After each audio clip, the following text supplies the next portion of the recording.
Selamat datang kembali. Hari ini kita akan coba gali lebih dalam materi dari resume remote class yang Anda bagikan kemarin.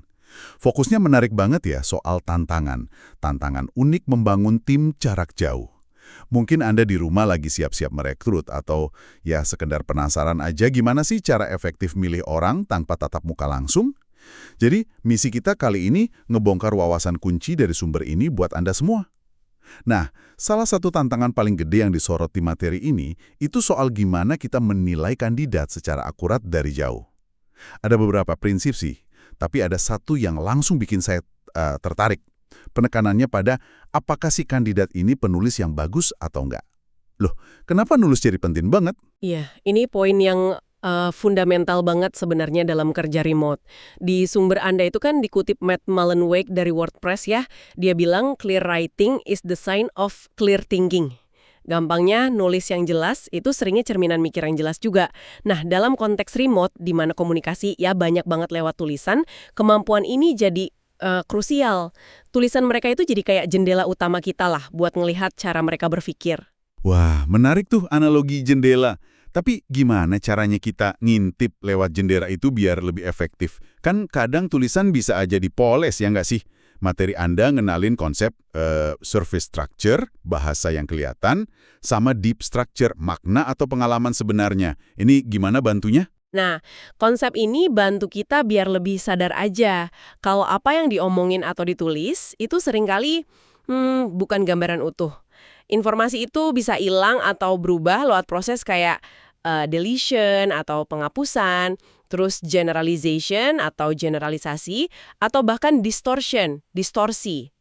Contohnya nih, kandidat nulis saya berkontribusi di proyek penting. Ini kan umum banget, generalisasi. Penting menurut siapa? Kontribusinya gimana?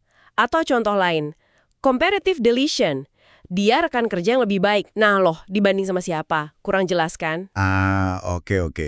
Jadi ini semacam lampu kuning gitu ya. Kalau kita nemu kalimat-kalimat kayak gitu di lamaran atau pas komunikasi email, itu tandanya kita perlu nanya lebih dalam pas wawancara gitu. Tepat sekali, itu sinyal buat kita jangan telan mentah-mentah informasinya. Justru tanyain, bisa ceritain contoh spesifik kontribusi Anda di proyek itu gimana? Atau lebih baik dalam hal apa ya? Dan dibanding situasi gimana? Pertanyaan kayak gini kan memaksa mereka ngisi bagian yang hilang tadi. Jadi kita dapat gambaran yang lebih dekat ke deep structure-nya. Intinya sih melatih kepekaan kita aja buat baca di antara baris. Oke. Jadi kita udah punya cara nih buat ngebaca kejernihan berpikir lewat tulisan, terus juga waspada sama informasi yang mungkin hilang. Nah, setelah kita nilai cara mereka komunikasi, sumber Anda ini kan juga nekenin pentingnya paham apa yang sebenarnya bikin mereka gerak, motivasi mereka gitu.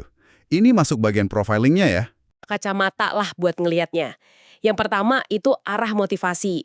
Apakah orang ini geraknya menuju sesuatu yang positif, kayak ngejar reward, target, atau justru geraknya menjauhi sesuatu yang negatif, hindarin masalah, konsekuensi gitu. Menarik nih. Berarti cara memotivasinya juga beda ya? Yang satu mungkin lebih ngerespon ke insentif, yang satunya lagi lebih ke rasa aman atau hindarin risiko. Gimana cara kita tahu arahnya ini menurut sumbernya? Nah, sumber ini nyaranin buat nanya, kenapa kriteria atau tujuan itu penting buat Anda? Terus digali lagi. Jawaban akhir mereka itu biasanya bakal nunjukin ke salah satu kutub, mau raih seneng atau hindarin susah. Ini ngebantu banget buat nyesuaiin cara kita komunikasi dan ngasih tugas nanti. Oke.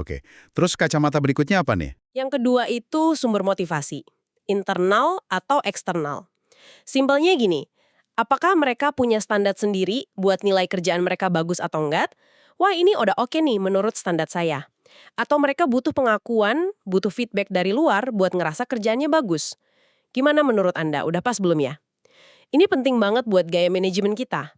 Orang internal biasanya butuh otonomi lebih, sementara orang eksternal butuh yaitu tadi, pengakuan, evaluasi rutin, kayak mereka nyari piala di rak sendiri, atau butuh tepuk tangan penonton gitu loh. Wah, analogi piala sama tepuk tangan itu jelas banget sih. Kena banget. Lanjut, yang ketiga. Yang ketiga, dasar motivasi. Opsi atau prosedural. Kandidat ini tipe yang seneng kalau dikasih banyak pilihan, kebebasan, suka nyari cara baru, opsi, Atau mereka justru lebih nyaman, lebih efektif kalau ada langkah-langkah yang jelas, prosedur baku yang bisa diikuti, prosedural. Kayak bedanya orang yang suka gambar peta sendiri sama yang lebih seneng ngikutin peta yang udah ada aja gitu. Dan ini penting banget buat nyocokin orang sama tipe kerjaannya ya. Sumber Anda ngasih contoh juga kan soal ini? Iya, iya. Misalnya orang prosedural itu mungkin cocok banget buat peran kayak sales atau mungkin customer service yang ada SOP jelasnya, yang butuh konsistensi ngikutin proses. Sementara orang opsi, nah ini mungkin lebih pas di peran yang butuh inovasi, cari solusi kreatif gitu.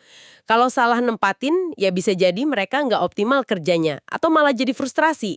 Ini semua praktis banget ya ilmunya.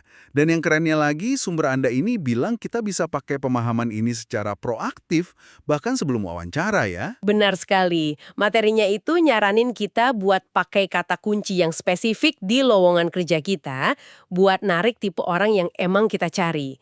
Misalnya butuh orang prosedural, ya pakai aja frasa kayak mengikuti langkah-langkah yang terbukti, metodologi standar, proses yang jelas.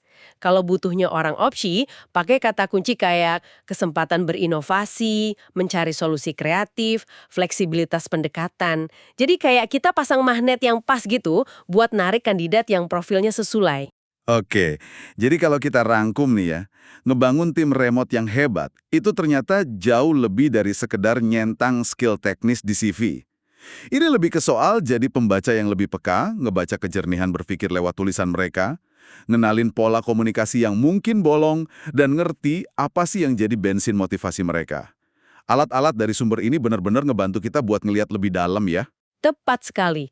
Kemampuan buat ngenalin pola-pola ini, ngidentifikasi tombol motivasi yang pas, dan secara sadar nyocokin profil kandidat sama kebutuhan peran dan juga gaya manajemen kita. Nah itu dia, kunci sukses rekrutmen jarak jauh. Ini kayak seni membaca apa yang nggak tertulis secara gamblang gitu. Setelah kita tahu cara pakai wawasan komunikasi dan motivasi ini buat rekrut orang baru, gimana kalau kita coba terapin buat memahami interaksi sama tim kita yang udah ada sekarang?